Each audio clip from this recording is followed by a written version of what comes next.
de la guerre, 1941 à 1945.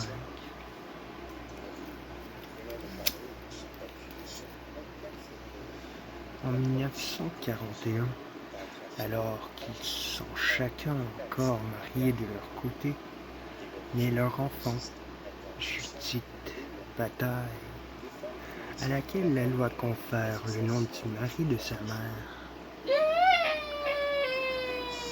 Le choix du prénom d'une héroïne juive et castratrice est en soi un programme et dans la circonstance un défi.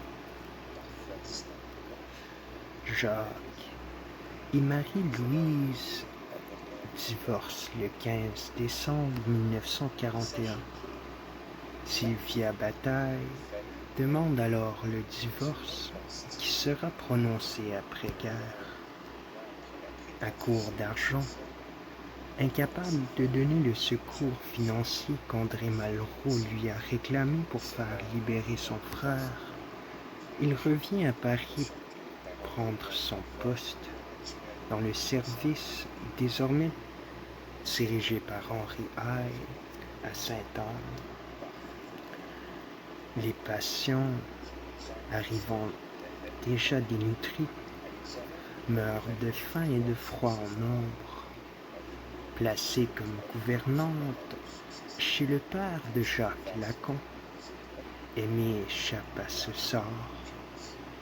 Lui-même est hébergé par Denise Rollin et Georges Bataille, 3 rue de Lille, où s'organisent des réunions entre intellectuels. Une partie de l'hôpital est réquisitionnée par l'occupant pour servir d'hôpital militaire. Une autre abrite le réseau communiste Front National Sanitaire que dirige Lucien Bonafé. Le trafic de faux certificats médicaux y fleurit.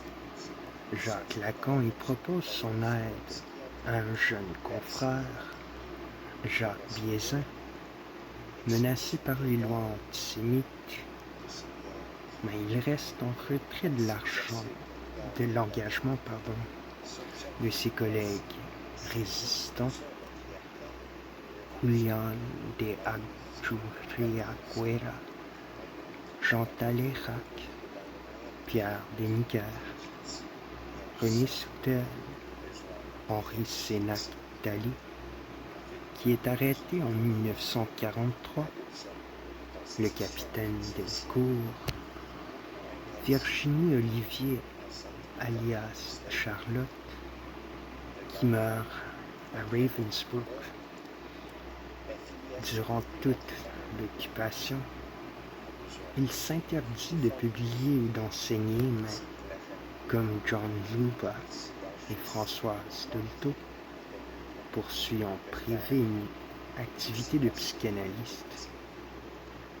Au début de l'année 1941, il emménage dans un appartement de l'immeuble voisin, 5 rue de Lille.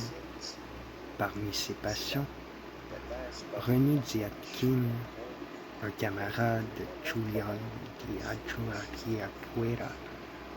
C'est durant ces années de silence qu'il s'initie auprès de Paul de Miéville, au chinois, langue idéographique qui interroge moins la vérité du signifiant que le rapport du signifié au signe.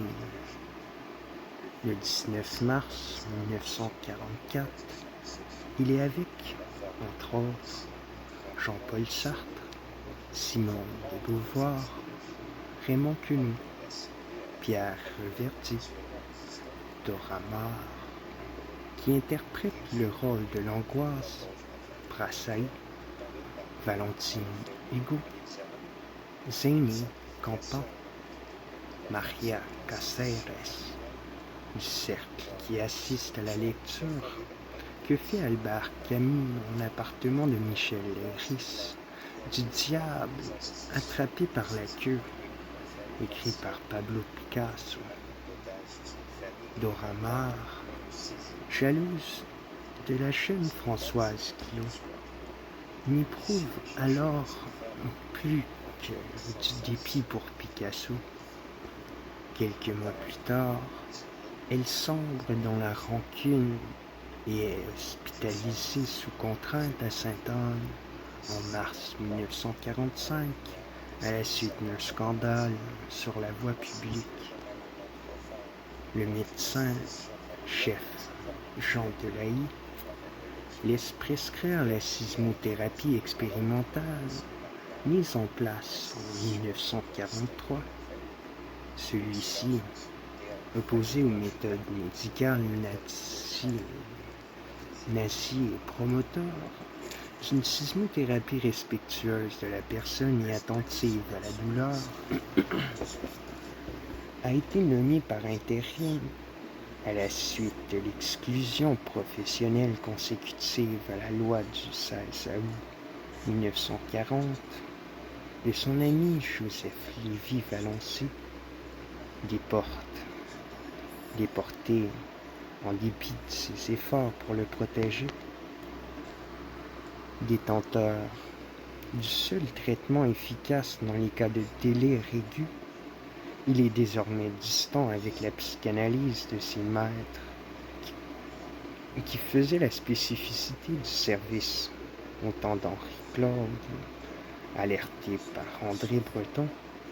Le praticien hospitalier Lacan échoue le 15 mars 1945 à évacuer la patiente en urgence sous un faux certificat, mais finit par obtenir la signature de Jean Delahaye après l'avoir giflé, autorisant le transfert vers l'hôpital psychiatrique de Bonneval que dirige son ami Henri Haille depuis 1938.